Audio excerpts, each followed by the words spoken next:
여러분, 오늘 들려드릴 이야기는 어쩌면 우리 모두의 이야기일지도 모릅니다. 왜 나를 이해하지 못할까? 시어머니는 30년간 지켜온 전통이 무너질까 두려웠고, 며느리는 자신의 정체성을 인정받고 싶었습니다. 한 지붕 아래 하지만 서로 다른 세계에 살던 두 여자. 그러던 어느 날 갑작스러운 사고가 모든 것을 바꿔놓습니다. 항상 완벽하고 강인했던 시어머니가 쓰러진 그 순간 며느리의 손에 쥐어진 것은 10년 동안 누구에게도 보여주지 않았던 비밀 일기장이었습니다. 내가 알던 시어머니가 아니었다. 오늘 두 여자의 가슴 찡한 화해의 여정을 들려드립니다. 서로를 미워했던 시간이 어떻게 서로를 이해하는 시간으로 바뀌었는지 그 놀라운 반전의 순간을 함께 하세요. 시어머니와 며느리, 세대 차이와 가치관의 충돌 속에서 진정한 가족의 의미를 찾아가는 감동 스토리. 지금 시작합니다. 1987년 서울 종로구 익선동 골목 안쪽에 자리한 윤간의 한 식당은 3대째 내려온 서울의 명소였다. 일제강점기에 윤명자의 할머니가 작은 분식집으로 시작한 이 식당은 어머니를 거쳐 명자에 이르러 서울 최고의 한정식 맛집으로 자리매김했다. 130년 된 한옥을 개조한 이 식당은 전통의 맛과 격식을 중시하는 상류층 사이에서 특별한 날에 찾는 곳으로 통했다. 주방을 책임지는 윤명자는 꼿꼿한 자세와 날카로운 눈빛으로 30년간 식당의 모든 것을 장악해왔다. 그녀의 손에서 나오는 음식은 평범한 재료도 특별한 맛으로 변모시켰다. 명자의 코리안 비프 갈비찜은 미슐랭 가이드에도 소개될 정도로 유명했다. 그러나 그만큼 명자의 기준은 엄격했고 완고한 고집은 직원들 사이에서 두려움의 대상이었다. 그녀의 눈썹이 한번 찌푸려지면 베테랑 요리사도 긴장할 수밖에 없었다. 명자의 외아들 윤민석은 어머니의 뜻에 따라 경희대 호텔 경영학과를 졸업한 후 프랑스 르 꼬르동 블루에서 요리를 공부했다. 온화한 성격의 민석은 어머니와 달리 부드러운 카리스마로 식당의 홀을 관리했다. 그는 몇 년 내에 어머니로부터 가업을 완전히 이어받을 예정이었고 조용히 그 준비를 하고 있었다. 2010년 봄 민석은 식당의 리뉴얼을 위해 찾은 인테리어 업체에서 패션 디자이너 서지원을 만났다. 당시 지원은 자신의 브랜드를 막 시작한 신진 디자이너로 부업으로 인테리어 컨설팅을 하고 있었다.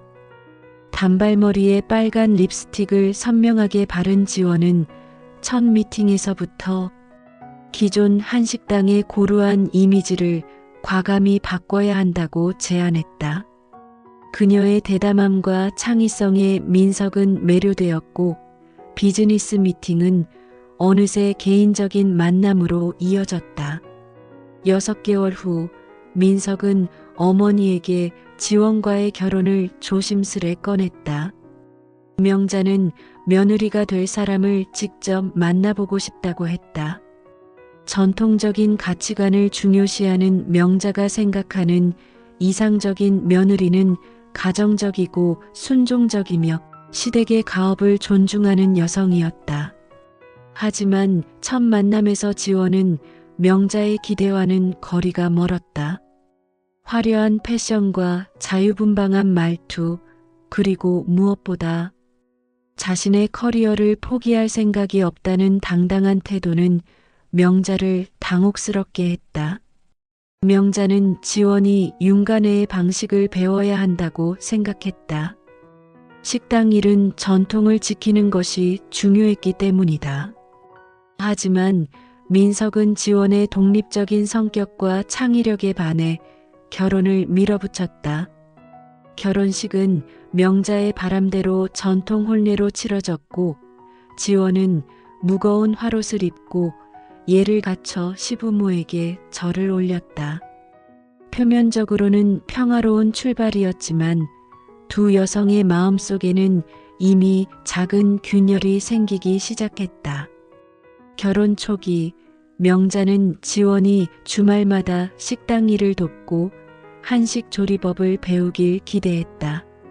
하지만 지원은 자신의 패션 스튜디오 운영에 바빴고 식당 일은 간헐적으로만 도왔다. 명자는 이를 며느리의 불성실함으로 받아들였고 지원은 시어머니의 기대가 부담스러웠다. 두 사람의 가치관 차이는 점점 더 벌어져 갔다. 첫 손주 윤서연이 태어났을 때 명자는 아들 부부의 아파트로 들어가 산후조리를 도왔다. 그러나 육아 방식을 두고 두 사람은 또다시 충돌했다. 명자는 정해진 시간에 수유하고 아기를 엄격히 훈육해야 한다고 믿었다. 반면 지원은 아기의 요구에 따라 자유롭게 수유하고 자연스러운 성장을 중시했다. 2년 후 둘째 윤준호가 태어났을 때는 지원이 친정어머니를 불러 산후조리를 맡겼다. 이는 명자에게 큰 상처가 되었다. 아이들이 자라면서 교육 방식을 둘러싼 갈등은 더욱 심화되었다.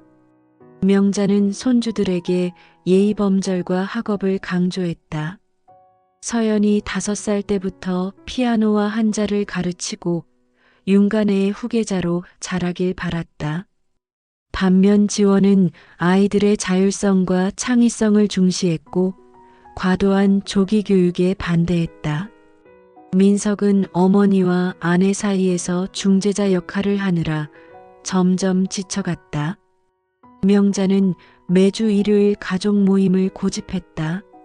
아들 가족이 식당에 와서 함께 식사하고 가족 회의를 하는 시간이었다. 지원은 이를 무척 부담스러워했고 종종 자신의 디자인 작업을 핑계로 빠지기도 했다.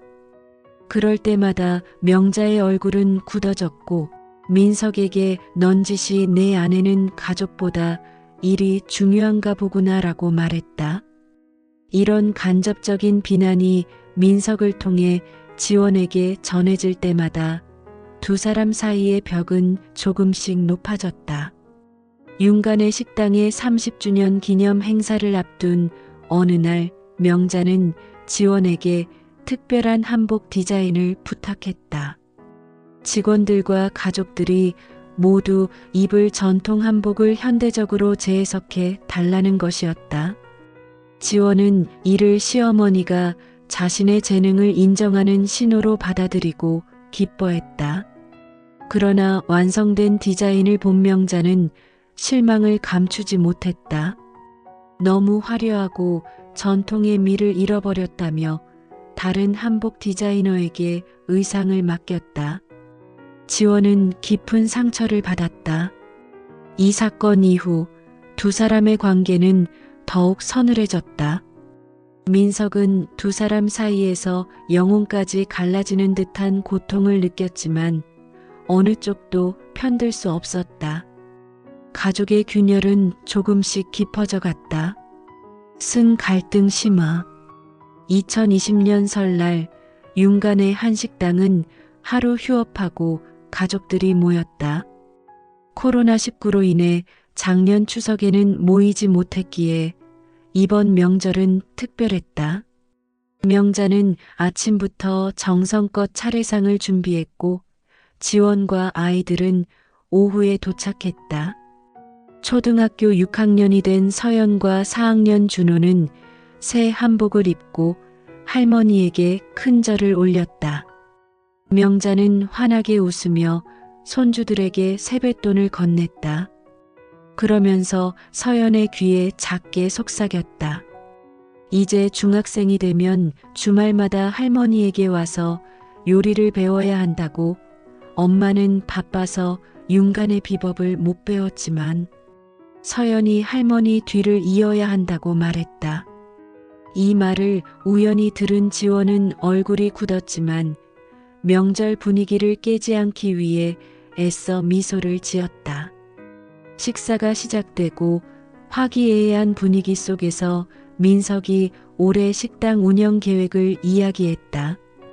코로나19로 인해 어려워진 상황에서도 식당을 현대적으로 리모델링하고 배달 서비스를 시작할 계획이라고 했다. 민석은 지원이 온라인 마케팅에 대해 잘 알고 있으니 함께 협력하면 좋을 것이라고 제안했다. 그러나 명자는 요즘 같은 시대에 그런 변화가 필요하겠지만 윤간의 본질은 변하면 안 된다고 강조했다. 3대째 지켜온 맛과 전통을 언급하며 변화에 대한 불안을 드러냈다. 식사가 마무리될 무렵 명자는 서연의 학업에 관해 물었다.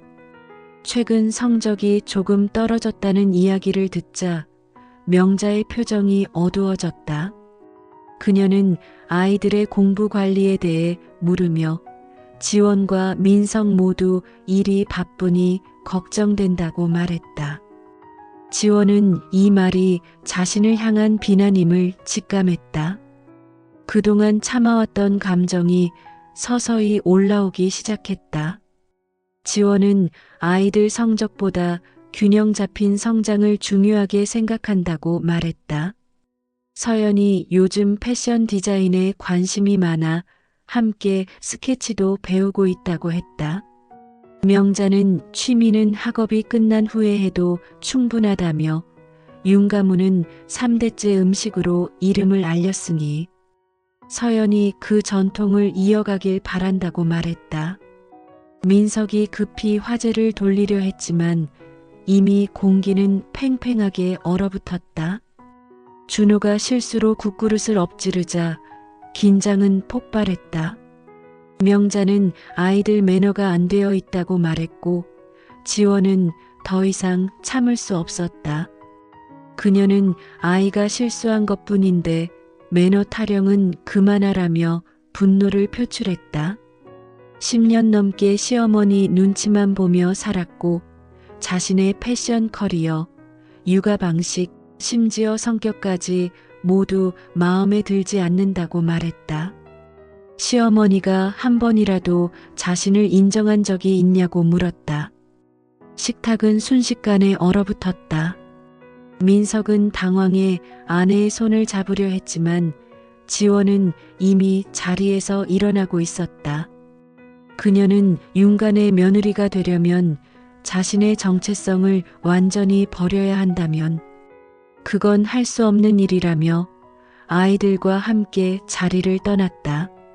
민석이 급히 뒤따랐지만 지원은 10년이면 충분히 참았다며 더 이상은 못 참겠다고 했다.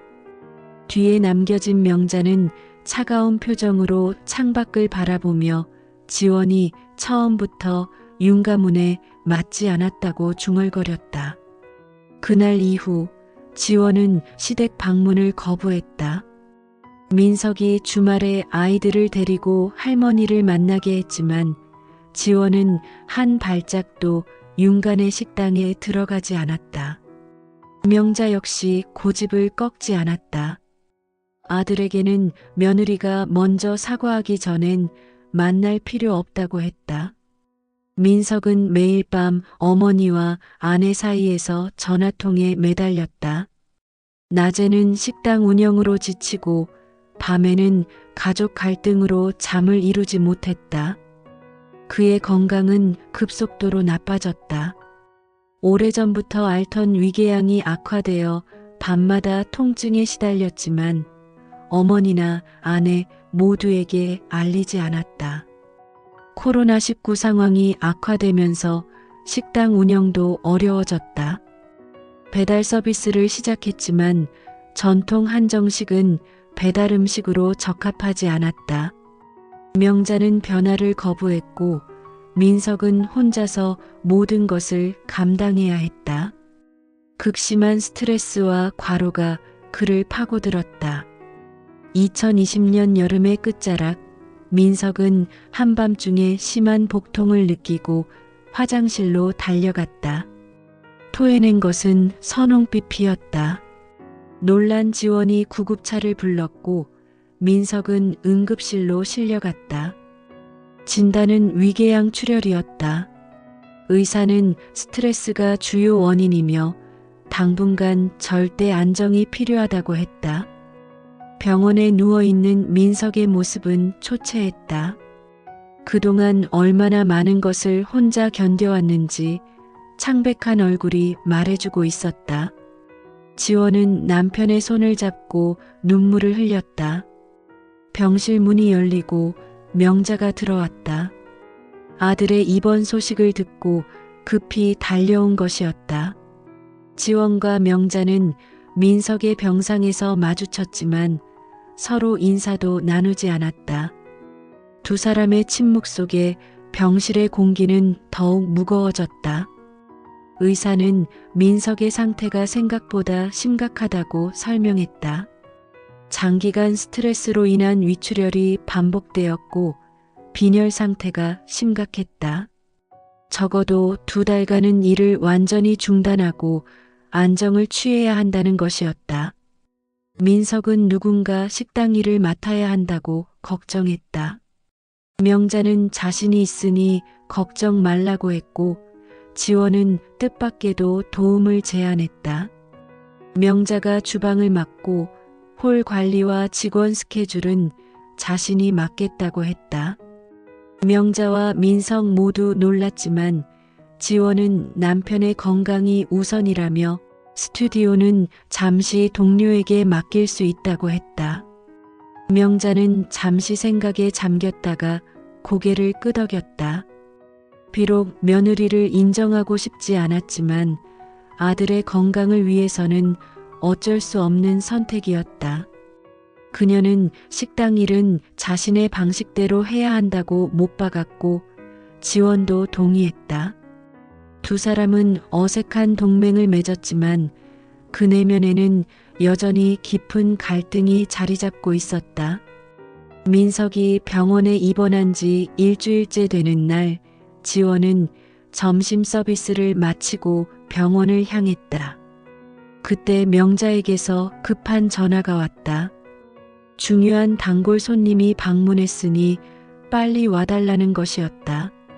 지원은 발걸음을 돌려 다시 식당으로 향했다. 식당에 도착한 지원은 명자가 주방에서 혼자 음식을 준비하고 있는 모습을 발견했다. 그런데 명자의 얼굴이 창백하고 땀을 흘리고 있었다. 지원이 괜찮은지 물었지만 명자는 잠깐 어지러운 것뿐이라며 괜찮다고 했다. 지원이 다가가려는 순간 명자가 갑자기 비틀거렸다. 그리고 그대로 쓰러졌다. 지원은 급히 달려가 명자를 부축했지만 이미 의식을 잃은 상태였다. 지원은 즉시 119를 불렀다. 구급차가 도착했을 때 명자의 상태는 위급해 보였다. 고혈압이 있었던 명자는 뇌출혈로 쓰러진 것이었다. 지원은 놀라서 떨리는 손으로 민석에게 전화를 걸었다. 어머니가 쓰러졌다는 소식에 민석은 얼굴이 하얗게 변했다. 지원은 자신이 병원에 따라가겠다며 민석에게는 절대 움직이지 말라고 당부했다. 지원은 평정심을 유지하려 노력했지만 가슴은 마구 뛰고 있었다. 시어머니와의 갈등 속에서도 그녀가 이렇게 쓰러지는 것은 결코 바라지 않았다. 게다가 민석이 아직 회복 중인 상황에서 어머니마저 쓰러지다니 가족의 위기였다. 응급실에 도착한 명자는 즉시 CT 촬영을 받았다. 의사는 뇌출혈이 심각하며 즉시 수술이 필요하다고 말했다. 지원은 수술 동의서에 서명하고 간절한 마음으로 수술실 앞에서 기다렸다. 5시간이 넘는 긴 수술 끝에 의사가 나왔다. 일단 출혈은 막았지만 상태가 매우 위중하다고 했다.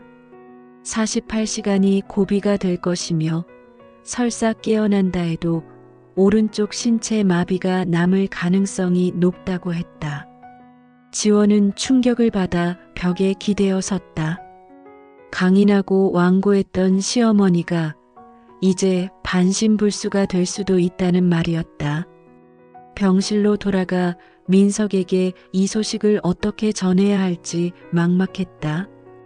민석의 병실에 도착했을 때 그는 이미 어머니의 상태를 알고 있었다. 주치의가 먼저 이야기해 준 것이었다. 민석은 침대에서 일어나려 했지만 지원이 말렸다. 그녀는 남편의 건강부터 회복하기를 바라며 자신이 시어머니 곁을 지키겠다고 약속했다. 민석의 눈에 눈물이 고였고 그는 지원의 손을 꼭 잡았다. 지원은 중환자실로 향했다. 온갖 의료 장비에 둘러싸인 명자의 모습은 믿기지 않았다. 항상 당당하고 위엄 있던 그녀가 이제는 작고 연약해 보였다. 지원은 명자의 손을 조심스럽게 잡았다. 민석을 위해서라도 견뎌달라고 속삭였다. 병원 복도에서 밤을 새우며 지원은 지난 10년을 돌아보았다. 시어머니와의 갈등, 그리고 그 속에서 고통받은 민석. 어쩌면 그들 모두가 자신의 입장만 고집하며 서로를 진정으로 이해하려 하지 않았던 것은 아닐까? 지원은 그 깊은 생각에 잠겨 동이 트는 창밖을 바라보았다. 명자가 수술 후 이틀째 되는 날 그녀는 여전히 의식을 되찾지 못했다. 의사들은 점점 더 우려를 표했다. 회복이 늦어질수록 후유증이 심각해질 가능성이 높았다. 지원은 중환자실과 민석의 병실을 오가며 간병했다. 낮에는 아이들의 등하교와 식당 문제도 처리해야 했다. 피로가 극에 달했지만 지원은 끝없는 에너지로 모든 일을 감당해냈다. 셋째 날 아침 지원이 중환자실에 들어섰을 때 간호사가 반가운 소식을 전했다. 어젯밤 명자의 의식이 돌아왔다는 것이다. 아직 말은 못하지만 눈을 뜨고 주변을 인식한다고 했다. 지원은 안도의 한숨을 내쉬었다. 명자의 침대 옆에 앉아 조심스럽게 그녀의 손을 잡았다. 명자의 눈꺼풀이 떨리더니 천천히 떠졌다. 그녀의 눈에는 혼란과 놀라움이 가득했다. 평소 날카롭던 눈빛은 온데간데없고 갓난아이처럼 취약해 보였다. 지원은 명자에게 안심하라고 말했다. 민석도 곧 나아질 것이니 걱정하지 말라고 했다. 명자는 입을 열려 했지만 말이 나오지 않았다. 그녀의 오른쪽 얼굴이 미세하게 처져 있었고 오른손은 전혀 움직이지 않았다. 의사의 예상대로였다. 뇌출혈로 인한 우측 마비가 남은 것이다. 명자의 눈에서 눈물이 흘러내렸다. 평생 주방에서 요리하며 살아온 그녀에게 손의 마비는 치명적인 상처였다. 지원은 명자의 눈물을 닦아주었다. 그 순간 처음으로 시어머니에 대한 연민이 가슴 깊이 느껴졌다. 항상 강하고 완벽하던 그녀가 이렇게 무너지는 모습은 역설적으로 그녀의 인간적인 면을 드러냈다. 지원은 어머니를 안심시키며 재활치료를 열심히 하면 회복될 수 있다고 말했다. 자신이 곁에서 돕겠다고 약속했다. 며칠 후 명자는 일반 병실로 옮겨졌다. 의사는 장기적인 재활치료가 필요하다고 설명했다. 언어 기능은 점차 회복될 수 있지만 운동 기능의 회복은 불확실했다. 최소 6개월에서 1년간의 재활이 필요했다. 민석은 어머니의 상태를 알고 괴로워했다.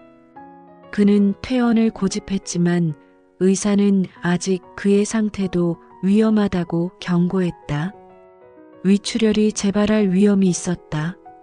결국 민석은 병실에서 어머니를 방문하는 것으로 타협했다.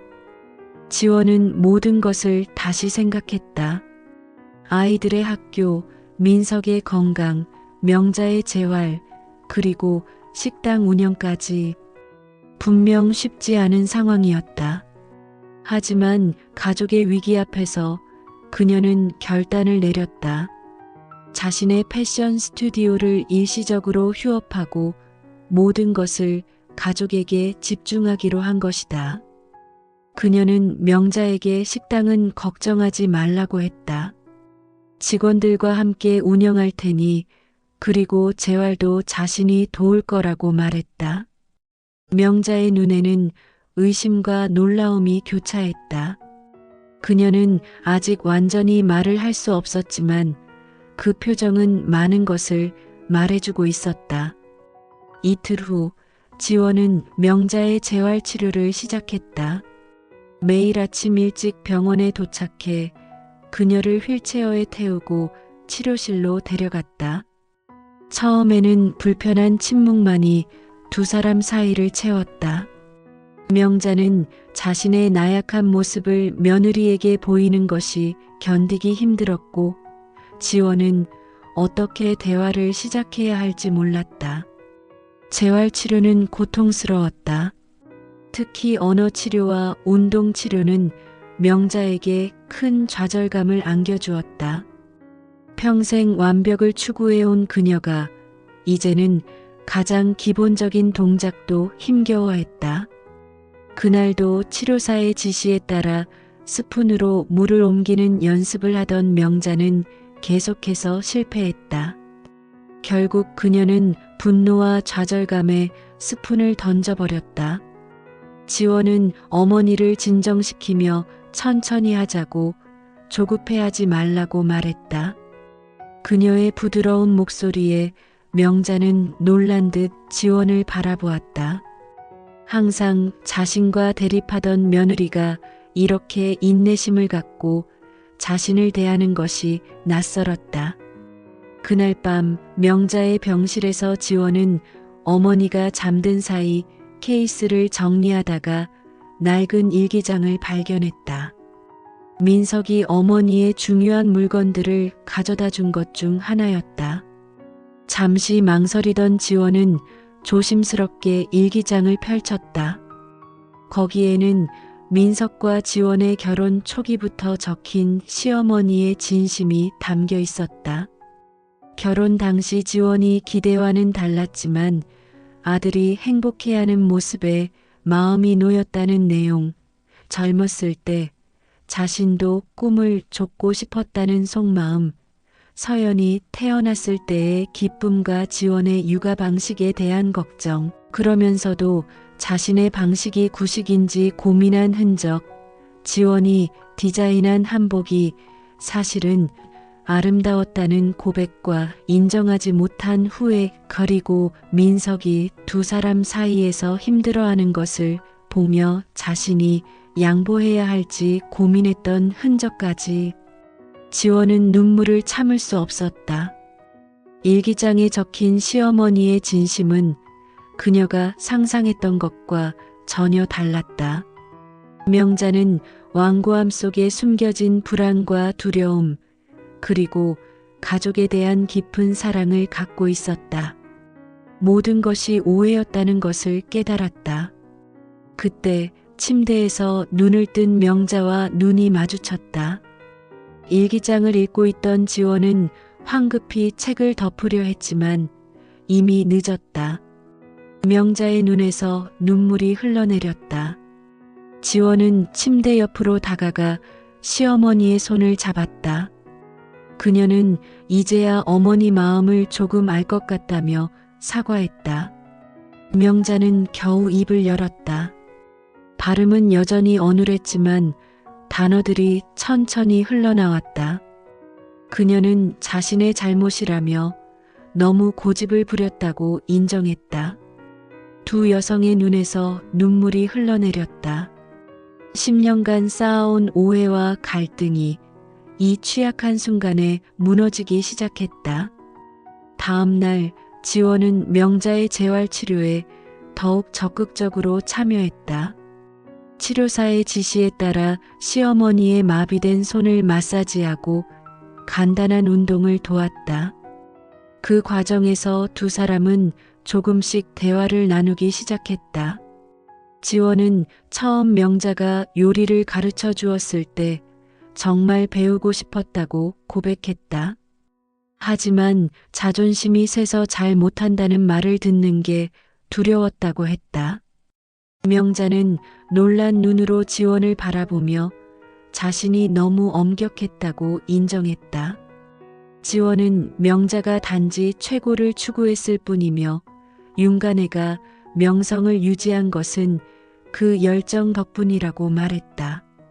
이렇게 두 사람 사이에 처음으로 진솔한 대화가 오갔다. 한 달이 지나자 명자의 상태는 조금씩 호전되었다. 말하기는 아직 부자연스러웠지만 간단한 문장은 구사할 수 있게 되었다. 오른손의 움직임도 미세하게 돌아오기 시작했다. 의사는 예상보다 빠른 회복 속도에 놀라워했다. 정성껏 간병하는 며느리 덕분이라며 환자의 의지가 강하고 가족의 지지가 확실히 도움이 된다고 말했다. 그날 밤 병실에서 명자는 지원에게 작은 종이 봉투를 건넸다. 안에는 낡은 열쇠 하나가 들어있었다. 지원이 이게 무엇이냐고 묻자 명자는 윤간애의 비법이 보관된 창고 열쇠라고 말했다. 이 창고는 30년간 명자만이 출입할 수 있는 신성한 공간이었다. 그곳에는 그녀가 쌓아온 레시피와 식재료 비법이 있었다. 지원은 놀라 어머니에게 정말 자신에게 주는 것이냐고 물었다. 명자는 천천히 고개를 끄덕이며 지원이 도와줘야 한다고 말했다. 민석은 요리보다 경영이 더 맞는다고 했다. 지원은 감동에 시어머니를 안았다. 이것은 단순한 열쇠가 아니었다. 명자가 마침내 지원을 인정하고 신뢰한다는 증거였다. 그날 밤 지원은 식당으로 향했다. 닫힌 식당에 불을 켜고 주방 뒤편에 있는 작은 창고로 향했다. 열쇠로 문을 열자 정갈하게 정리된 공간이 나타났다. 벽에는 손글씨로 빼곡히 적힌 레시피들이 붙어 있었고 선반에는 특별한 항아리들이 놓여 있었다.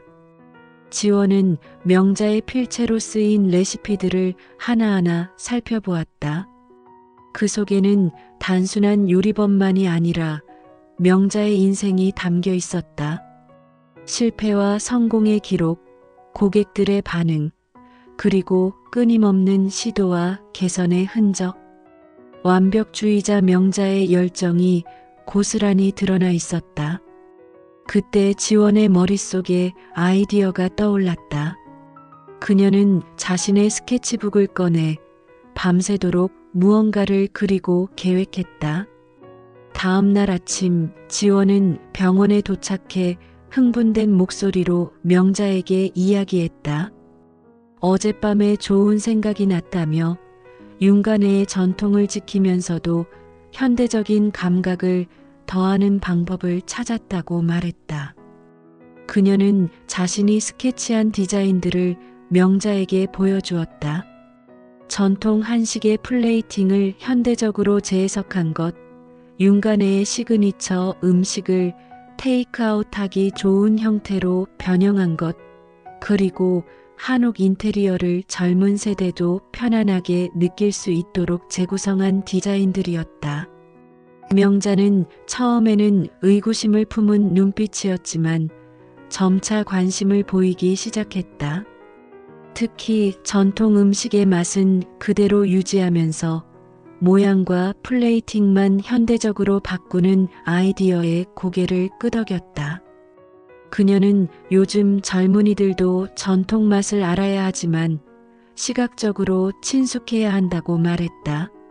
지원은 시어머니의 말에 감동했다. 명자가 변화를 받아들이기 시작한 것이다. 그녀는 어머니의 놀라운 요리 실력과 자신의 디자인 감각이 만나면 윤간에는 새로운 도약을 할 수 있을 것이라고 말했다. 그렇게 두 사람은 병원 병실에서 새로운 윤간의 청사진을 그려나갔다. 지원은 명자의 의견을 경청했고 명자는 지원의 창의성을 인정했다. 처음으로 두 사람은 서로의 강점을 존중하며 협력하고 있었다. 결화해와 새로운 시작. 3개월 후 명자는 마침내 퇴원했다. 그녀의 언어 능력은 많이 회복되었지만 오른손의 운동 기능은 여전히 제한적이었다. 지원은 시어머니를 위해 자신과 민석의 집 1층을 개조해 방을 마련했다. 지원은 이제 함께 살자고 제안했다. 2층으로 오르내리는 게 힘들 테니 1층에 방을 준비했다고 말했다. 명자는 잠시 망설였다. 30년간 혼자 살아온 그녀에게 아들 가족과 함께 산다는 것은 큰 변화였다. 그녀는 폐를 끼치고 싶지 않다고 했지만 지원은 가족인데 무슨 폐냐며 서연이와 준호도 할머니가 오신다고 정말 좋아한다고 말했다. 결국 명자는 지원의 제안을 받아들였다. 아직은 혼자 생활하기 어려웠고 무엇보다 이제는 며느리를 믿을 수 있었다. 민석도 드디어 완전히 회복되어 퇴원했다. 그는 아내와 어머니의 달라진 관계에 놀라워했다. 두 사람이 서로 배려하고 존중하는 모습은 그가 꿈에서나 그리던 광경이었다. 민석이 도대체 병원에서 무슨 일이 있었냐고 묻자 지원은 서로를 진짜로 보게 된 것 같다고 말했다. 처음으로 명자의 인간적인 모습을 보았고 어머니도 마찬가지였을 것이라고 설명했다. 집에서의 생활은 예상보다 순조로웠다. 명자는 손주들에게 한국 역사와 문화를 가르쳤고 지원은 아이들과 함께 창의적인 활동을 했다. 서로의 영역을 존중하며 각자의 방식으로 아이들에게 영향을 주었다. 6개월 후 명자의 재활은 놀라운 성과를 보였다. 오른손의 움직임이 70% 정도 회복되었고 언어 능력도 거의 정상에 가까워졌다. 의사들도 그녀의 회복 속도에 놀랐다. 명자 자신이 가진 강인한 의지와 가족의 지지가 만든 기적이었다. 어느 날 명자는 지원에게 윤간회를 다시 열어보자고 제안했다. 지원은 기뻐하며 고개를 끄덕였다. 이미 그녀와 민석은 식당 재개장을 위한 준비를 하고 있었다. 하지만 이번에는 단순한 재개장이 아닌 완전한 리브랜딩이었다. 지원은 명자의 레시피를 기반으로 현대적인 감각을 더한 메뉴들을 개발했다.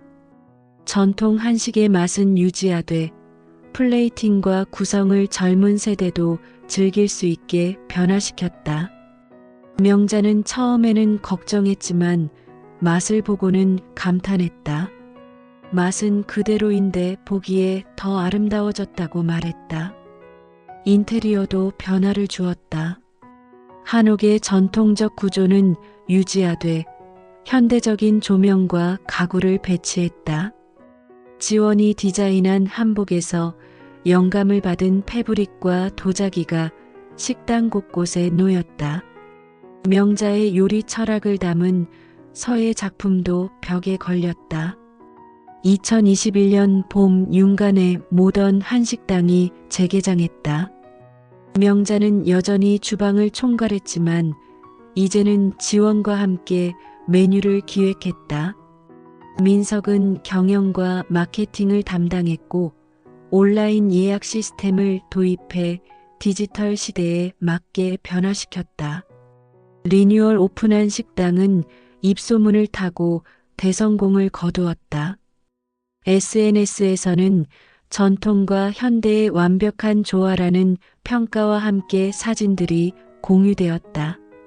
미슐랭 가이드 평가단이 다시 방문했고 이전보다 더 높은 평가를 받았다. 특히 인기를 끈 것은 세대 공감 코스였다. 할머니 세대, 부모 세대, 자녀 세대가 각자 선호하는 맛을 모두 즐길 수 있는 메뉴 구성이었다. 명자의 전통 레시피에 지원의 현대적 감각이 더해진 이 코스는 가족 단위 고객들에게 큰 호응을 얻었다. 서연은 주말마다 식당에서 할머니에게 요리를 배우기 시작했다. 12살 소녀의 손끝에서 윤간의 맛이 재현되는 것을 보며 명자의 눈에는 자부심의 빛이 돌았다. 동시에 서연은 엄마에게 패션 디자인을 배우며 자신만의 예술적 감각을 발전시켰다. 준호는 아빠를 따라 경영에 관심을 보였다.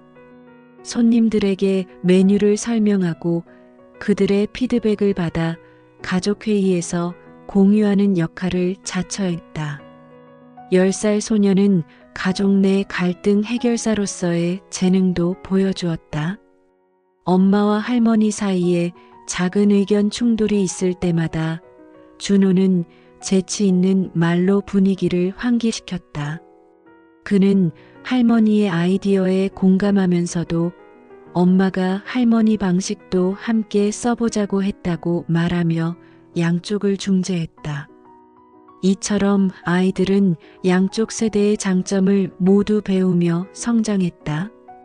할머니의 전통과 지혜, 어머니의 창의성과 도전 정신이 조화롭게 어우러진 환경이었다. 명자의 재활은 계속되었지만 이제 그녀는 혼자가 아니었다. 가족 모두가 그녀를 지지했다.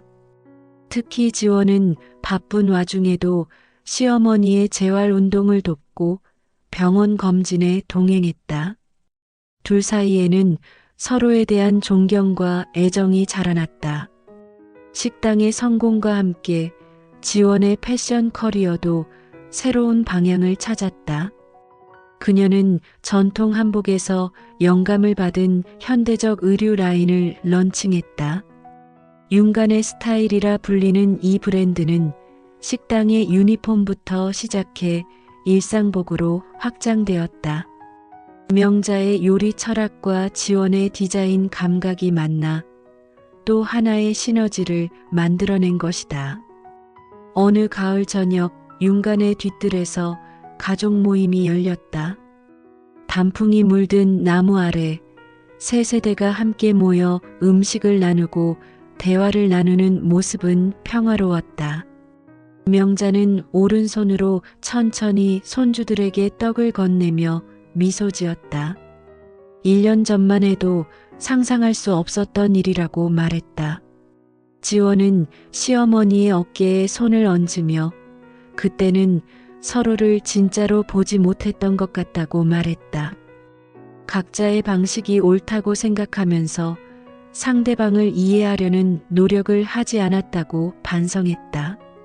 민석은 두 사람을 바라보며 감격스러운 표정을 지었다. 그의 가장 간절했던 소원이 이루어진 것이다. 서연과 준호는 할머니가 들려주는 옛날 이야기에 귀를 기울이며 때로는 질문을 던지고 때로는 웃음을 터뜨렸다. 준호가 문득 할머니와 엄마가 왜 그렇게 싸웠는지 물었다. 명자와 지원은 서로를 바라보며 미소 지었다. 명자는 자신과 지원이 너무 비슷했기 때문이라고 대답했다. 놀란 아이들에게 둘 다 자신이 사랑하는 것에 열정적이고 완벽주의자였기에 서로의 영역을 인정하지 못했다고 설명했다. 지원은 그 말에 동의하며 자신이 할머니처럼 될까봐 두려웠을지도 모른다고 말했다.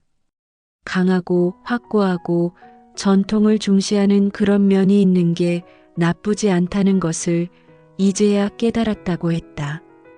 명자는 지원의 손을 꼭 잡으며 자신도 지원이 부러웠다고 고백했다. 자유롭고 창의적인 모습이 젊었을 때 자신이 꿈꿨던 모습이었다고 말했다. 두 여성의 고백은 가족 모두에게 새로운 깨달음을 주었다. 갈등은 종종 우리가 상대방 안에서 자신의 또 다른 모습 혹은 되고 싶었던 모습을 발견할 때 일어난다는 것을, 그리고 진정한 화해는 그 사실을 인정하는 데서 시작된다는 것을. 식사를 마친 후 명자는 지원에게 작은 상자를 건넸다. 지원이 상자를 열자 오래된 비치 비녀가 나왔다. 윤가문 대대로 며느리에게 전해 내려온 가보였다. 지원은 감동의 어머니라고 불렀다. 명자는 이제야 줄 수 있겠다며 진짜 윤간의 며느리가 된 것 같다고 말했다. 지원의 눈에 눈물이 고였다. 그것은 단순한 장신구가 아니라 온전한 인정과 수용의 상징이었다. 그날 밤 가족들이 모두 잠든 후 명자와 지원은 주방에서 차를 마시며 이야기를 나눴다. 지원은 가끔 생각한다며 왜 10년이나 서로를 미워했는지 그 시간이 너무 아깝게 느껴진다고 말했다. 명자는 천천히 차를 한 모금 마시고 대답했다. 그 시간은 아깝지 않다고, 그 시간이 있었기에 지금 서로를 더 깊이 이해하고 있는 것이라고 말했다.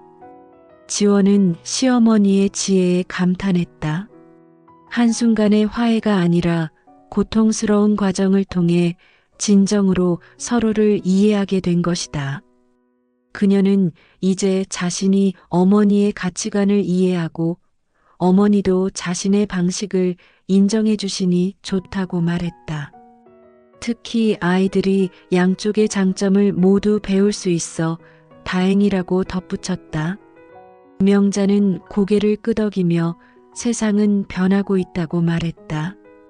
전통만으로는 살아남을 수 없고 새로움만으로는 뿌리가 없다며 균형이 필요하다고 했다. 두 사람은 밤늦도록 이야기를 나누었다. 며느리와 시어머니, 두 여성이 아니라 한 가족으로서 인생의 지혜와 경험을 나누는 소중한 시간이었다.